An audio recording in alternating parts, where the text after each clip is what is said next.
திருவண்ணாமலை தீபமலையில் ஆபத்தாக இருந்த 40 டன் ராட்சத பாறையை உடைக்கும் பணி 4வது நாளாக தொடர்கிறது. இது பற்றிய மேலும் விவரங்களை தருகிறார் நமது செய்தியாளர் ஐயப்பன். ஐயப்பன், அந்த ராட்சத பாறையை உடைப்பதற்கு என்ன மாதிரியான முயற்சிகள் எல்லாம் மேற்கொள்ளப்பட்டு வருகிறது? கூடுதல் விவரம்.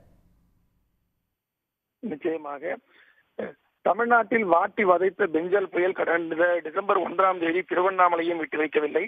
குறிப்பாக திருவண்ணாமலையில் வரலாறு காணாத மழை பெய்த காரணத்தினால் தீபமலையில் இருந்து 400 டன் எடை கொண்ட அந்த ராட்சத பாறையானது உருண்டோடி கீழே வந்து குடியிருப்பு பகுதிக்குள் புகுந்து மண் சரிவு ஏற்பட்டு சுமார் 7 நபர்கள் ஒரே குடும்பத்தைச் சேர்ந்தவர்கள் உயிரிழந்துள்ளனர்.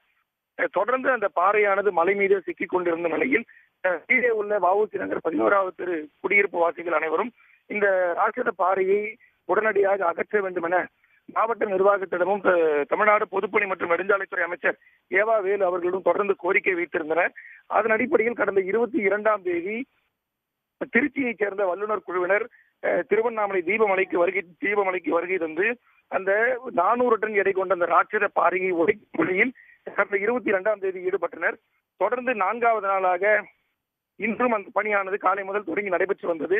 குறிப்பாக அந்த 22ஆம் தேதியிலிருந்து நேற்று வரை 220 துளைகள் இந்த 400 டன் பாறையில் இடப்பட்டு அந்த துளைகள் 5 அடி ஆழம் கொண்டது. அந்த துளைகளில் நேற்று காலை லைம் பிளஸ் கால்சியம் ஹைட்ராக்சைடு என்று கூறக்கூடிய வேதிப்பொருளை நிரப்பினர். அந்த வேதிப்பொருளுடைய தன்மை என்பது வெயிலினுடைய தாக்கம் அதிகரிக்க அந்த வெப்பநிலையின் காரணமாக அந்த பாறை தானாகவே சரிந்து கீழே விழும் என அதிகாரிகள் தெரிவித்திருந்தனர்.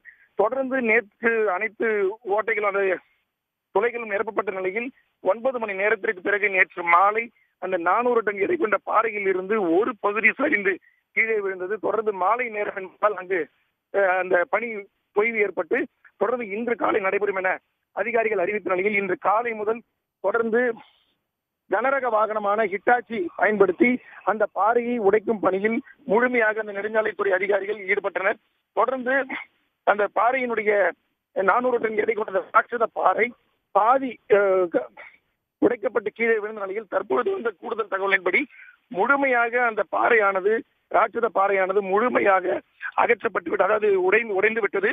தற்பொழுது அதனை தொடர்ந்து ஹிட்டாச்சி பிரேக்கர் என்று சொல்லக்கூடிய அந்த வாகனத்தை பயன்படுத்தி அந்த அனைத்து பாறை துகள்களையும் சிறு சிறு துகள்களாக கட் செய்து அதனை டிராக்டர் மூலமாக எடுத்து செல்லும் பணியும் இன்னும் சிறிது நேரத்தில் நடைபெற உள்ளதாக தகவல்கள் அதிகாரிகள் தெரிவிக்கின்றனர். குறிப்பாக ஆபத்தான நிலையில் தீபமலை மீது இந்த ராட்சத பாறை 400 டன் கொண்ட ராட்சத பாறை திருவண்ணாமலை குடியிருப்பு வாசிகளை அச்சத்தில் ஏற்படுத்தப்பட்ட நிலையில் தற்பொழுது அந்த பாறை முழுமையாக மாவட்ட நிர்வாகத்தின் உதவியோடு உடைக்கப்பட்டிருப்பது குறிப்பிடத்தக்கது. உடனுக்குடன் செய்திகளை தெரிந்து கொள்ள சன் நியூஸ் பெல் ஐகானை கிளிக் பண்ணுங்க.